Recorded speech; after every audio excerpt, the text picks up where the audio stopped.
So, as a bit of background, Aidan, as a bit of introduction to yourself, you were born in Dublin and moved to Cork for 8 or 9 years. Yeah, I was born in Dublin originally, and I lived out in Terranure. And then when I was about 2 or 3 years of age, my dad, who worked with the ESB, he was transferred to Cork. So I moved to Cork when I was about 2 or 3 years of age, and started school in Cork with in the same school as Leo O'Donovan and Tim O'Connell, St. Catherine's National School, which is also part of Mount Mercy College. So it was co-ed, luckily, in those days. So. So you came back up to Dublin when you were 9 or 10, and it's safe to say that you left any Munster influence in Cork, that you're firmly a Leinster supporter now. No, I don't subscribe to this Leinster or Munster or any of that kind of thing. I think we should all wear the Ireland shirt, and if there is an Irish team playing, and whether that team be Ulster, Connaughton or Munster, I will support them. But I did discover that my allegiance is to Leinster. But to be honest with you, I have no time for this. Whilst I think the rivalry is healthy, I don't subscribe to the hatred that one sees. I don't think it's healthy. I've seen a couple of Ulster, Munster fans who might disagree. I see a lot of Munster and particularly Munster fans who disagree, but I don't know. They're very balanced. They've got a chip on each shoulder. So moving on, you came back to Dublin. You went to Delasall Churchtown for school. I went to Delasall College in Churchtown, which is, I believe, is the only non-fee-paying school to win a Leinster Senior Schools Cup. So 2, I think. We won 2. We won 2 in the 80s. We were in the final in 1969. We were in the final again in 1975, and we eventually won it in the 80s.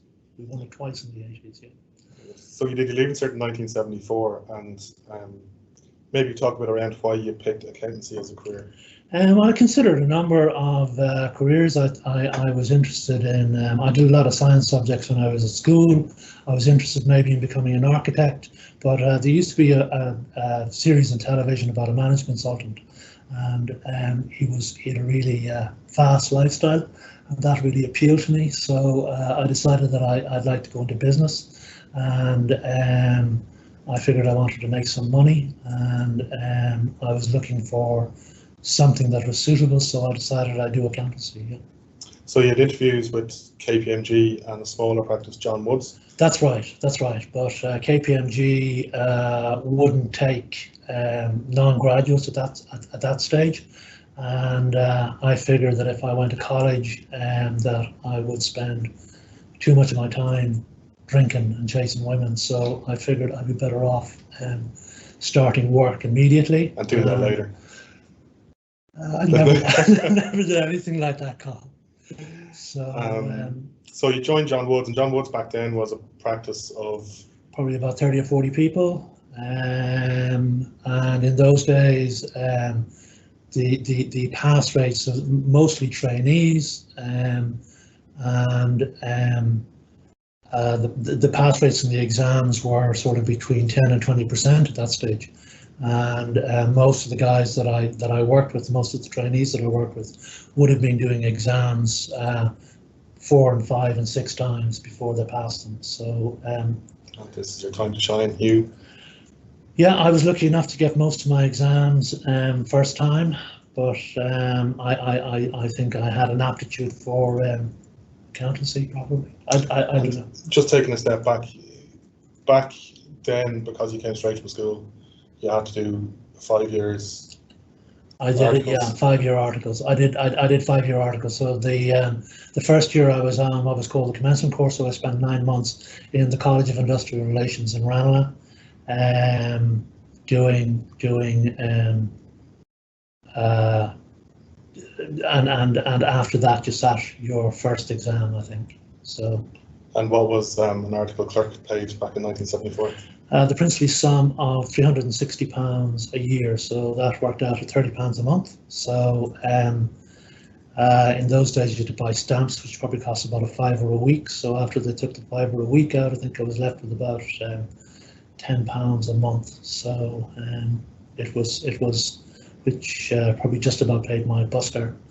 And I used to work in a pub at night in order to supplement my income. So I had enough to live on. But And talk to me a bit about the work you did back then. You talked earlier about writing up books.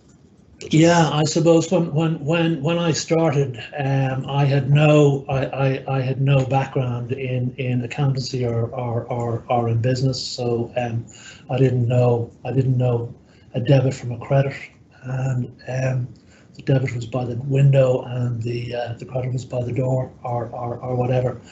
And we used to write up check payments books. First day I went in there, they threw me a book about PAYE so that I'd know how to do wages.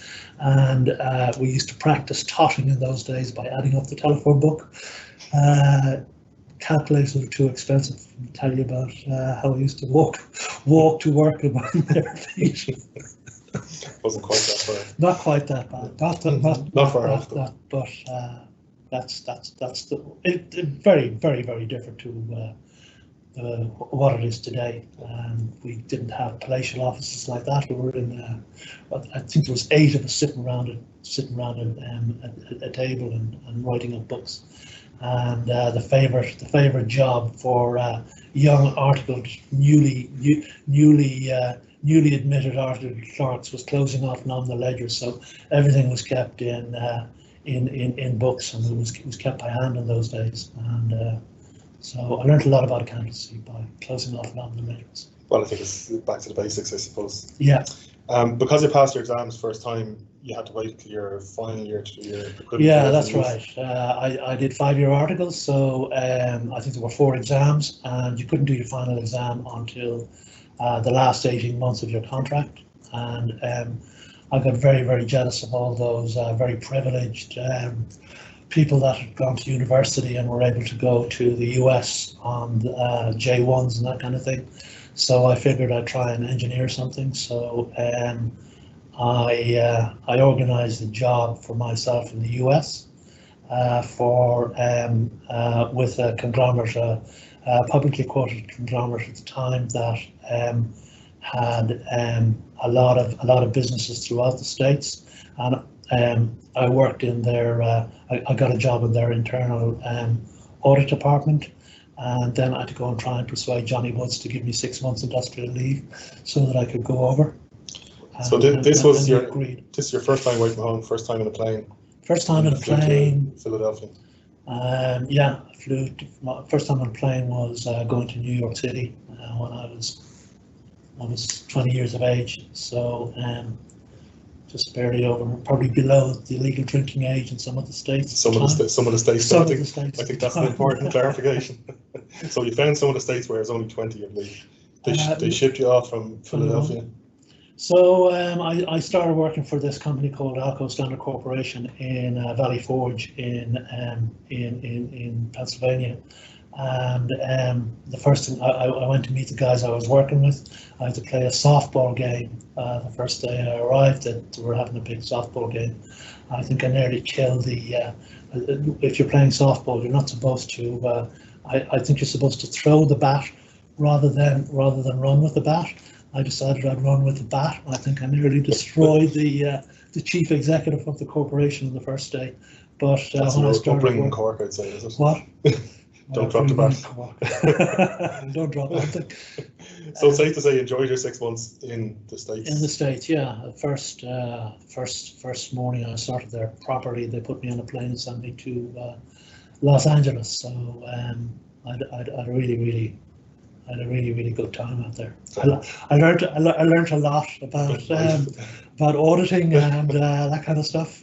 Systems and that kind of thing. It was all systems. Very good. But I young kid, and I had a ball. So after your 6 months in the US, you came back, you qualified with your existing practice, John Woods, and you had to travel book again. And you're looking at a couple of options for going abroad? Yeah, I suppose I really enjoy travel. It was my first time abroad. I did want to travel again, and I qualified, and I qualified about a year before I finished my articles. So the last 6 or 12 months that I was in John Woods, which incidentally is a predecessor firm to Grant Thornton. I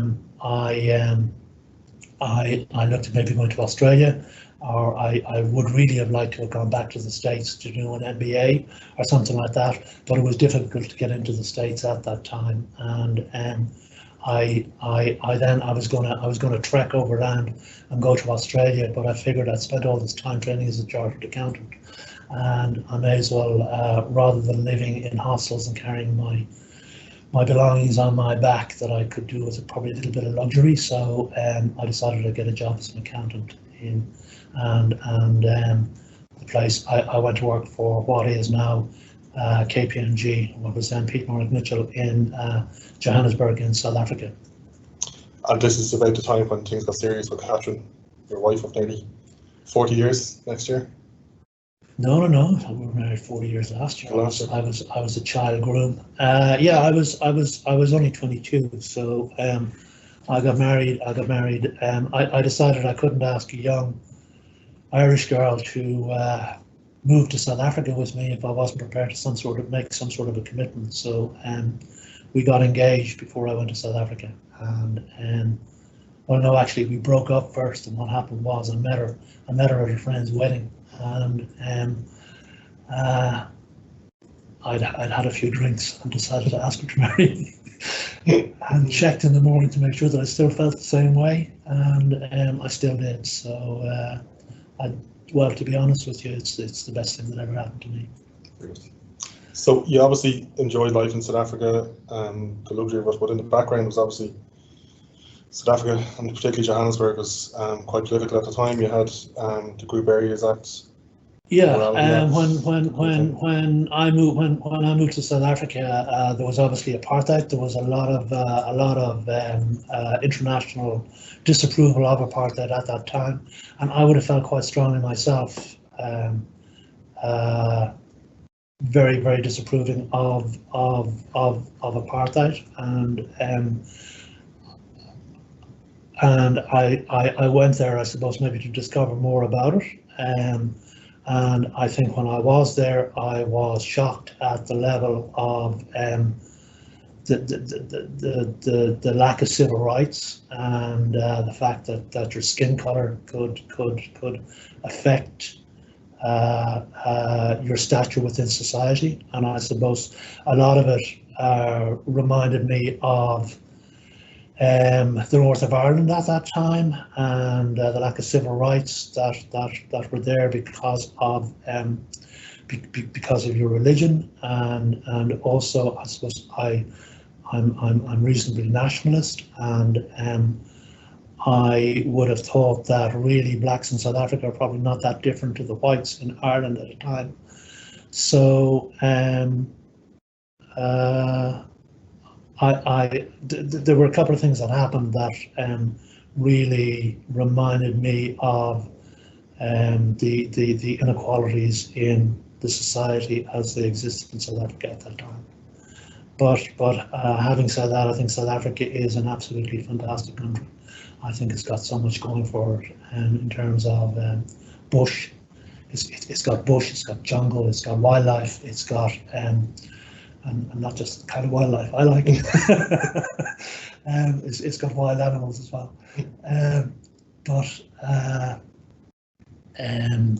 it's got beaches. It's got a fantastic climate. It was a fantastic place to live. But rugby continued to be a big part of your life out there. You played with a local team. Yeah, I joined. I joined one of the. I joined an English-speaking team in Johannesburg, the Wanderers in Johannesburg, which is also a big sports club, and I played South Africa against. I played rugby in South Africa against some guys that were quite big. Some of those Afrikaners were quite big, and We also played rugby in the office, so I would have played rugby for Pete Mark Mitchell, and I broke my jaw while I was down there, and ended up. Did you break it, or did someone break it? Somebody else broke it. And tell me how you suffered through the pain. I drank a lot of alcohol in order to numb the pain. It took them about 3 or 4 days before they actually wired it, but I ended up having my jaw wired for about a month to 6 weeks. I lost a lot of weight. I grew a beard, and I had to take all my sustenance through a straw. So still managed to drink though. So we're not advocating self-medication in any way. Sorry. So during your time in South Africa, you came back to Ireland, got married to Catherine. That's right. Yeah. Went back to South Africa, and then went back down to South Africa. Was expecting your eldest child, Kieran.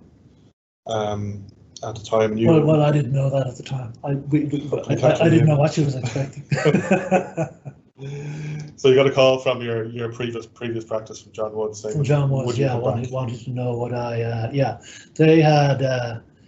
They'd acquired a new partner at that stage, a guy called Derek Quinlan, who had gained a degree of notoriety during the Celtic Tiger years, and Derek joined John Woods from the revenue, and they were we some really good clients in John Woods, but we were really looking to grow the practice at that time, and I had a phone call from Johnny Woods asking me would I be interested in coming back and working with them.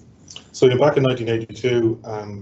Yeah. And they obviously appreciated the work and effort you put in. You became an equity partner shortly after that in 1985. Yeah.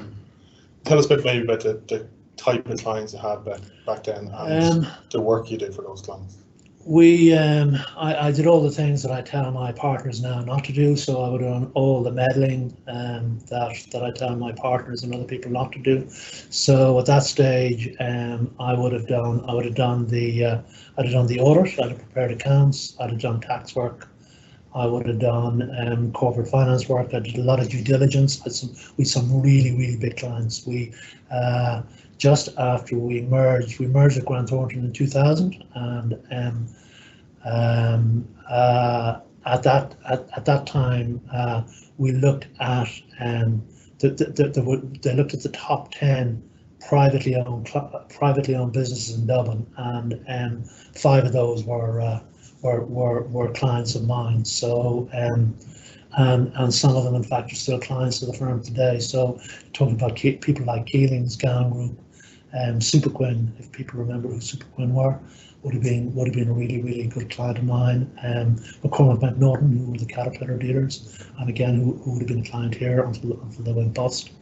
And Modern Plant again, which was really strong client of the firm for a long number of years. But I also did the audit of a company called United Beverages, which was partly owned by Guinness and partly owned by James Green, and they were quite acquisitive. So I would have done a lot of due diligence. I'd have some of the tax partners left after they put tax schemes into some of my clients, and I ended up sorting them out. So again, stuff that I'd be telling people not to do in here, I was probably doing. But I think there were different times, and I think you're better able to service your clients the more experience you have, and though things are probably changing, but it was a different world. You were what they call staff partner in Johnny Woods, so you were. That's right. You were responsible for the employee trainees development. That's right. Yeah. And I suppose people mightn't have back then described you as the cuddly arm around the shoulder partner. How do you think you got the best out of the people working for you?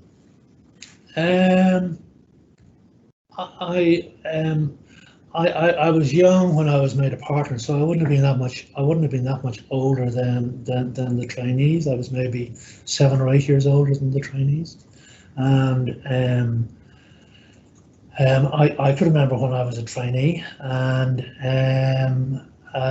we used to go on rugby trips together. We used to play rugby together. We did a lot of things. So I would have been close to them, and I would have known every single one of them. And again, I was interested in exams. I went on the education committee of the Institute of Chartered Accountants, and as a result of that, I would have also got involved in the exam process. So I would have marked exams, I would have moderated exams in FAE, and I would have tried to encourage the trainees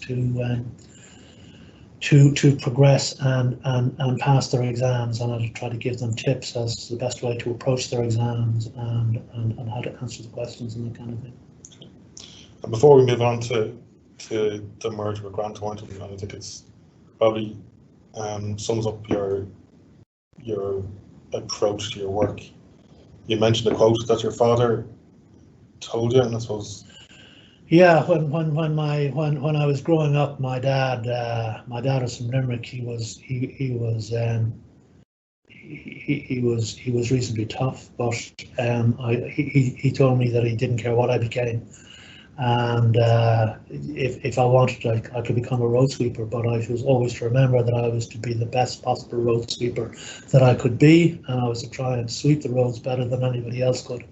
So that sort of stayed with me, and I think if you do want to do something, I think you got to do it to the best of your ability, and you got to try and do it better than anybody else can do it. And it's a really good motto to bring through life, which. Yeah, it's it's not always possible to be the best at everything, but.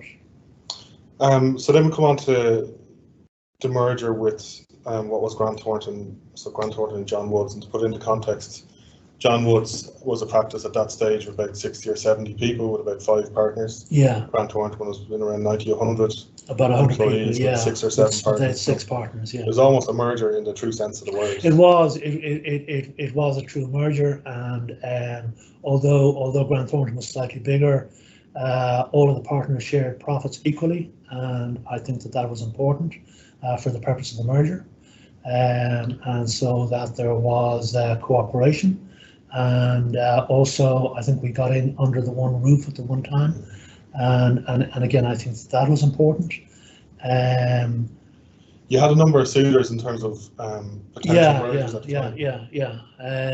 We Ernst & Young were sniffing around, and I went to meet them probably before we were approached by Grant Thornton to look at a merger with them. And we also had an approach from Deloitte, who we used to refer to as Delicate Touch, to see if they would merge with us. But we had a different. There was a different ethos. I think what was important in Young Woods and what was important in Grant Thornton were the personal relationships that you had with your client, and the fact that you'd go the extra mile for the client, and that you would help the client in whatever way you could. And also, I think we were far more entrepreneurial than the larger firms at that time. So the merger with Grant Thornton was good. They had one really large client at that time, which was Kingspan, and which you're being left in the dark. That's what happened to Mick and Paddy. So and again, I think if you look at the mergers that we have done afterwards, if you look at, say, for example, the FGS merger, the RSM merger, the merger with Foster McAteer and with PKF, I think there was a strong entrepreneurial spirit in those firms, and very much can do. So well, I think they were all people centric in terms of the people we brought in. Very. I think we've been very fortunate with the mergers that we did, and that the personalities that came in, and the way that we worked together, and we're able to work together going forward. So back in 2000, after the firms merged, you also merged with Lane Daly in Limerick. That's right, yeah. And the practice was a little over 200 people at that stage. Yeah. And we've now grown to 1,500 people almost nationally. We're, as the true sense of the meaning, national practice. What do you think has driven that growth, particularly over the last 10, 15 years? I know that when we merged, we used to describe ourselves as being sort of the adolescence of the accountancy profession. That we were keen to do the best job that we could, and we had strong personal relationships. And I suppose one of the things that I learned certainly when I was younger, when I was a younger partner, is that people do business with people, and that it is important that you get on with the people that you work with, and that you can that you go that extra mile for people, and that they know that you will do that for them. So, for example, when we're recruiting trainees, I think people's academic background are secondary. I think it is far more important that our trainees can relate to people, and that they can get on with people, and that they can cooperate with people. I think teamwork is very important, and I think that personal relationships are really important. And how has your role changed over the past 15 or 20 years? 15 or 20 years. Well, I obviously have very few audit clients left, Carl. I've given them all to you and to Jason. So I only ever got one back, which was Trinity Biotech, and which I got from Stephen Murray. But I suppose I've become more and more involved with risk and compliance, and I think that particularly compliance and the regulatory influence on the practices has grown.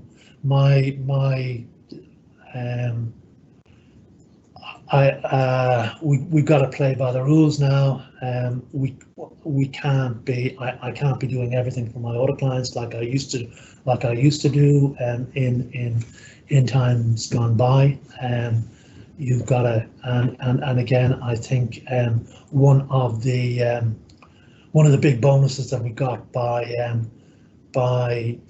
specializing is that you don't have to go back and reinvent the wheel every time you do something for a client. So you have specialists, and I think the specialists can do a better job than what I was effectively, which was a jack of all trades at one stage during my career. Do you think you've mellowed over time? That's a leading question, because the answer is definitely yes, by the way. Have I mellowed over time? I don't know. Sinead Donovan used to refer to me as Scary Spice. I don't think I'm as scary as I used to be. I'm just a big pussycat now, so I possibly have mellowed, Carl. Yeah. And what do you think? What do you think has driven that? What has driven that? I have no idea, Carl. A lot of people would anecdotally say it's the arrival of your first grandchild would have. My grandchild would have helped that. And possibly that. Well, I now have 4 of them that I don't see anymore. They're scattered to the 4 winds. But yeah, I get a big kick out of my grandchildren. You're a big advocate of the CAP program. Yeah, I am. I believe that we should put back. We should put something back into the community. It's aimed at kids that are in that come from disadvantaged schools, and it is to afford them the opportunity to attend college. And I get a big kick out of it, but to be honest with you, I think I get more out of it than the kids get out of it. I think the one thing I'm going to miss when I eventually retire is interaction with younger people. I think that when you're young, you're indestructible. You have a real can-do attitude. You're far more enthusiastic, and that is what I really enjoy about the TAP program. I think the young people that I meet are just so energetic. I think their energy is contagious. The other big thing that I think I got out of it here was we used to mentor in twos. So I was mentoring with I was mentoring, for example, with Ryan Humphreys, who worked in FAS for a few years. He was a trainee in FAS, and we mentored together, and it meant that I still am in touch with Ryan today, even though he probably left the firm two or three years ago, and it's as a result of that. There's a couple of really good success stories. Yeah, I've been very fortunate with some of the people that I've mentored. The girl that I mentored last year and the girl that I mentored the year before, and both finished top of their class, and both have gone on to do medicine. So and the girl that I mentored the year before last, she her dad was dead. She was living with her mother and her brother. They were homeless, and she was effectively sharing a room in a hotel with her mother and brother. And she came around and finished first in her class, and is studying medicine today. And I'm in awe of her, to be perfectly honest. She's unbelievable. Huge success story. Huge, yeah. Encourage anyone to get involved. Yeah. You've had the time. Yeah. If you walk by your desk upstairs, you'll see a sheriff's badge in a frame. Do you want to tell us a bit about that and how you got your hands on it? Yeah, I suppose one of the things I would have done when I was when we joined GTI, or when I became part of GTI, is they do GTARs. So I became friendly with the guy that was in charge of GTARs, and I told him that I'd only do the glamour locations. And so I went to do a GTAR in Mauritius. I went to do one in Australia. I went to do one in Argentina. I went to do one in Brazil. I'm not sure why they sent me to those places, particularly given my Portuguese and Spanish are probably nil. But I had a good time doing those, and I met a lot of people. I met a lot of people in those countries, and also I got involved with the Risk Management Advisory Committee in GTI. So again, I had a strong relationship with the guys that used to lead that, and the leader of risk management in GTI gave me a sheriff's badge because he figured I was good at keeping the peace. How big has the international network been on your career? How much of an influence has it had?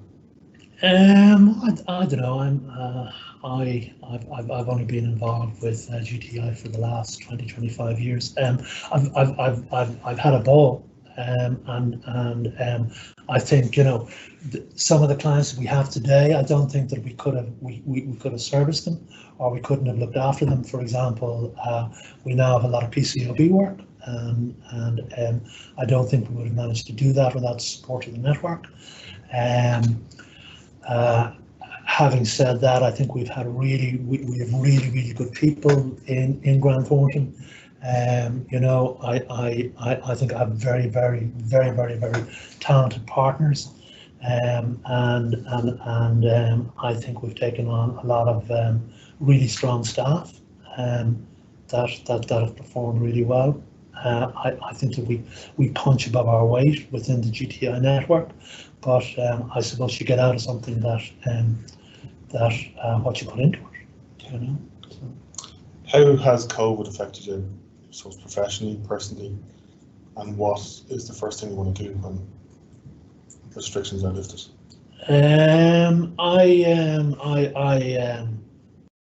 I looked at possibly retiring 2 or 3 years ago, and I decided I'd stay on for, and I've had reduced hours for the last 2 or 3 years. So For COVID, I have been really grateful that I've had something to do every day and to work. I say Catherine is even happier that I have something to do every day. So and COVID, it's a pain in the arse because it takes twice as long to do anything as it did before. I really miss not seeing people. One of the things I got a really big kick out of was we used to go to Buffalo, New York, which is the armpit of America. But it used to give me an opportunity to spend some time with trainees, and to be honest with you, that is one of the favourite part of my job is particularly when you used to travel and spend time with trainees, and you get to know trainees better, and I really miss not being able to do that this year, so and last year. So and on a personal perspective, I presume it's traveling and seeing your kids and grandkids. Yeah, and eating out, and I like to eat out. And two of my grandchildren are in New York, and two of my grandchildren are in Germany, and I really miss not seeing them. And there's one of my grandchildren that I haven't met yet, so that is tough. So I would consider myself a native New Yorker at this stage. So I want to get back to New York City and spend time with my kids. I'm just conscious of time. 5 minutes left, and there's a couple of questions popping up. I suppose one last question, maybe it's an unfair question, but you once said that you used to view the practice as your own, being a partner. That's right, yeah. And you changed your view over time as being a custodian for future people coming through, and that was probably 10 years ago. You said that to me. I'd say, I suppose, what changed your view, and what do you think your legacy is in terms of your time in Connaughton? Yeah, I think when you were one of 5 partners, you know, it is very much your own business, and there are only 5 of you, and you regard yourself as being the business owner. I think once we merged and we had 10 or 15 partners, I think your role changes. And again, I would have served on a managing committee, and I would have done different things within the practice. And I think I think what is important is to leave the practice in a better place than it was in when you came. So I think it is my function to provide an opportunity for other people to pursue their careers and to develop the business and to provide opportunities for people. And I think you know, when there's 60 or 70 people and you know everybody personally, it's very different to when there's whatever number we are today, probably 1,500 people. So I don't know, when I was in Johnny Woods, I go to the Christmas party, and I would manage to speak to everybody. I would manage to speak to everybody at the Christmas party, and then when we merged, and there was 100 or 150 people at the Christmas party, you couldn't get around to everybody, and I felt that it wasn't really a proper Christmas party. So and now it's got to the stage where you've seats held at certain tables. So I believe. Yeah. So I believe the pictures would tell a tale. Okay, great. I think we're coming up to our time, Aidan. Thanks very much for being so open and honest. No problem. I think hopefully people got something out of your career. I suppose it's been a very successful career, and you've obviously brought the attitude of you will work hard and do your best. And certainly working with you for probably 12 years now at this stage, I can second that in terms of your coaching and mentoring as well. So thank you. You're welcome. Okay, I'm going to see what questions we have. As long as I'm not asked to sing Suspicious Minds, there's no problem. So a question for the future of the firm: what does Aidan believe are biggest challenges to be, and are we well positioned to overcome them? If not, what do we need to do to get it right? I think the biggest challenges for the firm are complying with regulation. I think regulation is going to become more predominant. I think certainly if we're going to stay in auditing, I think that possibly the question of independence will become more and more of an issue, and the type of services that we can offer. You heard me talk already about how what I used to do for my audit clients, I would probably be hung, drawn and quartered by regulators and you know, those type of people if I try to do it today. So I think there is going to be a challenge in trying to develop different parts of the business, and I think regulation will we've already seen some of the smaller firms fail because of the high bars being set by the regulator. But I think we have really good people in here, and I believe that if you have the right attitude, that you can do anything. So I think we need to back ourselves in terms of quality. Back ourselves in terms of quality, and I think we've got to be. I've always said you've got to be better than your competitors. You've got to go back, think about cleaning that street. You got to clean that street better than anybody else can clean that street. Absolutely. No matter what you do. So I think we've got to be better than our competitors, and I think we have the talent within the partner group and within the firm in order to achieve that. I very firmly believe that. Very good. Someone anonymously said you're a rock star in the international community. And I think you might actually be referred to that by some people. Louise Kelly asked, "Who's your favourite trainee?" Louise is my favourite trainee. I talked to Louise this morning, and she said, Louise Kelly, John Woods as a practice was quite snobby. That you interviewed her, and all you were interested in was what her background was, what her sister did in college, what her parents did. So, well, I don't know. You weren't as grounded as the Grant Thornton firm. We're not as grounded. I don't know. They were all went to they were all like you in John Wood's call. They all went to Blackrock. What? Yeah, they all went to Blackrock College or Belvedere College, or all those private fee-paying schools. You heard where I went to school. Okay, I'm going to have to cut it short very quickly, Aidan. Last question: who's the coolest audit partner you work with? I presume that's Mick Shelley. Posting it in. Who's the coolest audit partner I work with? It's a bit of an oxymoron, isn't it? The coolest audit partner that I worked with when she was an audit partner was Sinead Donovan. I think Sinead Donovan is cool. Right, that still is, yeah, absolutely. Okay, we'll call it a day. I think we've hit our 45 minutes. So again, thanks very much, Aidan. No problem, pleasure.